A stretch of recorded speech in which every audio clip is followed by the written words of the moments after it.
টক যে সবাই একবার করে মুখে দিচ্ছে আর নিন্দে করছে আর ফেলে দিচ্ছে। বলছে ওটা দেখতেই ভালো, খেতে একদম বাজে। এখানে দিশা ভীষণ কষ্ট হলো, কারণ সে তো চুরি করে এনেছে না।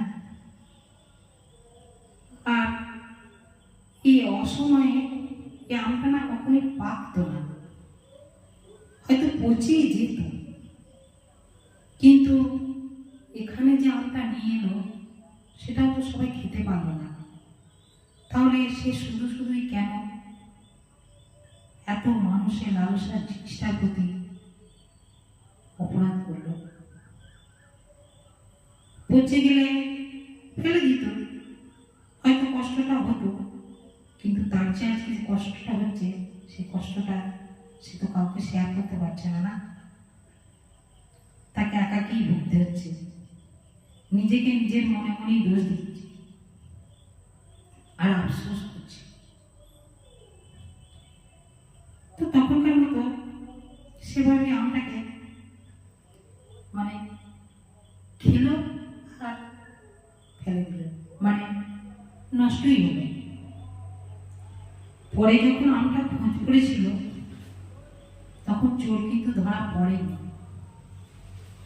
তার বাড়ির লোকেরা সবাইকে একবার করে শুধু জিজ্ঞাসা করেছিল, কিন্তু তাদের সঙ্গে দিশাও বলেছিল সে জানে না। তো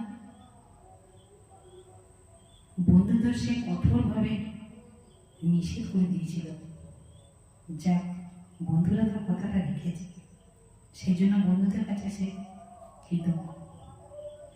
তবে দিশা যেভাবে আমটা নিয়ে ভেবেছিল বাড়ির লোক সেভাবে সেটা কখনো নেয়নি, শুধু একবার জিজ্ঞাসাই করেছিল মাত্র, তারপর সেটা নিয়ে কোনো কথাই বলেনি।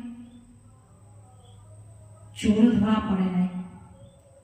আসলে দিশা যেটাকে অনেক গুরুত্ব দিয়েছিল বাড়ির সকলে সেটাকে সেভাবে গুরুত্ব দেয়নি। আসলে একটা আম তো আর তো কিছু নয়,